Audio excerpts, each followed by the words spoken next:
Bitcoin. Love it or hate it, you can't really ignore it anymore. It's gone from being something most traditional investors barely took seriously to an asset that's now being majorly discussed by some big investment firms. BlackRock, for example, said that Bitcoin can have its place in a diverse portfolio, but I've got a problem. I've got around £13,000 invested, and I've got a very specific plan for that money. And despite all the noise around Bitcoin, I own £0 of it. So why? Do I think Bitcoin is worthless? No. Do I think it's going to zero? I have no idea. So why am I deliberately leaving it out? Because when I look at my portfolio, Bitcoin doesn't fit the job I've given my money. And let me explain what I mean. If you're new here, I'm the Don of Dividends, and I'm building my own portfolio from the ground up. At the moment, I've got roughly £13,000 invested across individual companies and ETFs. And I've given my portfolio a rule. I'm aiming for a 4% annual income target. So roughly speaking, every £1,000 invested will earn £40 annual income target.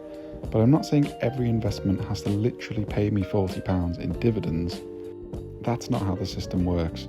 Some of my investments pay dividends, some pay very little. Some of the ETFs I own reinvest their underlying dividends automatically. And with investments that don't provide enough cash income, I potentially create a difference by selling a small part of the position. So my question isn't simply, does this investment pay a dividend? My question is, can this investment play a useful role in my overall plan? And that's where Bitcoin gets interesting. Before I explain why I don't own Bitcoin, I think it's only fair to explain why someone might want to own it, because there's absolutely a case for it.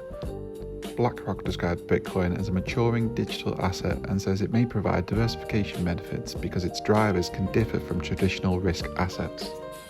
But they also highlight the other side of the argument: Bitcoin is extremely volatile. BlackRock notes that Bitcoin has experienced historical peak through declines around 70 to 80%, and BlackRock's current portfolio research says about 1 to 2% allocation may be a reasonable range for some investors who believe in a wider adoption and can tolerate the risk of rapid price falls. So even one of the biggest asset managers in the world isn't saying Bitcoin is useless, they're saying it may play a role, but size is to be considered. So I'm not here to tell you that Bitcoin is stupid. I'm trying to answer a much simpler question: does it make sense for me? Here's my problem. Bitcoin doesn't give me an income simply because I own it. If I own £1,000 of Bitcoin, I don't get a Bitcoin dividend every quarter, I don't get a cash payout just for holding it. If I want to take £40 out of that £1,000, I'd have to sell some of it. And that's completely fine when the asset is going up, but imagine Bitcoin falls by 50%. My £1,000 is now worth £500, and I'm still trying to take an income from the position. I'm taking money from a much smaller pot, and that's where things get uncomfortable. You may be thinking that I'm already doing that with Amazon, and that's a fair point. Amazon doesn't fit a traditional dividend model either. I've got £1,000 invested into Amazon, and under my system it has to provide an income. So yes, Amazon doesn't provide a cash dividend. I have to sell a small part of it to create that income. So what's the difference? Why am I happy to do that with Amazon but not Bitcoin? Because when I buy Amazon, I'm buying a business. I'm buying a company with customers, revenue, employees, products, cloud infrastructure, and profits. I'm making a judgment about the future value of a productive business. Bitcoin is a completely different type of asset. In investment cases, it's much more dependent on the price people are willing to pay for the future, and it doesn't automatically make Bitcoin bad, it just makes it different. But honestly, that's not really the biggest reason. The biggest reason is I don't want to make it part of my portfolio and make it more complicated than it needs to be. I've already got enough going on. I've got my individual companies, ETFs, dividend payers, growth companies. I've got investments with completely different incomes. So every time I add something to the portfolio, I want to be able to answer one question: what job does this investment have?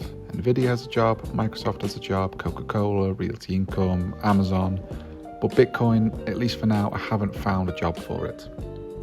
Now there is an obvious problem that I'm probably making in this video. What if Bitcoin goes absolutely mental and it's worth multiple times what it is today? Am I going to regret not owning it? Maybe. I'm completely comfortable admitting that. Because investing isn't about owning every asset in the hope that it might go up. It's about deciding what you're willing to own and why. I could buy Bitcoin tomorrow, I could buy gold, I could buy 100 different things. I don't own something just because it can make money. It has to fit a plan. And right now, Bitcoin doesn't. And there's another reason I'm comfortable by staying away from it for now. The downside is enormous. The FCA classifies crypto assets as a high risk and says that people investing in them should be prepared to lose all their money if they invest. BlackRock also highlights that Bitcoin's historical 70 to 80% peak through declines. That's a completely different risk profile from the kind of investments I'm trying to build this portfolio around. I'm not saying that stocks can't crash, because of course they can, they absolutely can. But I'm deliberately building a portfolio around businesses and funds that I can evaluate using things like earnings, cash flow, dividends, and underlying assets. Bitcoin requires me to make a different kind of bet, and right now I'm not willing to make that bet. And here's the thing, my portfolio isn't some giant £1 million account. It's about £13,000 and I'm still building it. I'm still making mistakes, I'm still trying to figure things out, and it's exactly what I want to do with this channel. I want to document it all.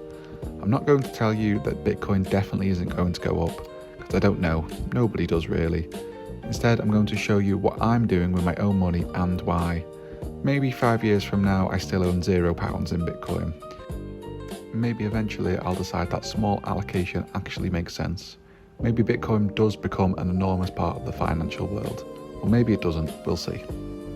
So, why don't I own any Bitcoin? Not because it's worthless, not because I think everyone else who owns it is an idiot. I don't own it because I don't know where the price is going. I don't own Bitcoin because it currently doesn't fit the rules that I'm trying to set for this portfolio. I'm building it around income, I'm building it around productive businesses, and I'm trying to make my money work for me. And at the moment, Bitcoin doesn't have a place in that plan. Could it change? Absolutely.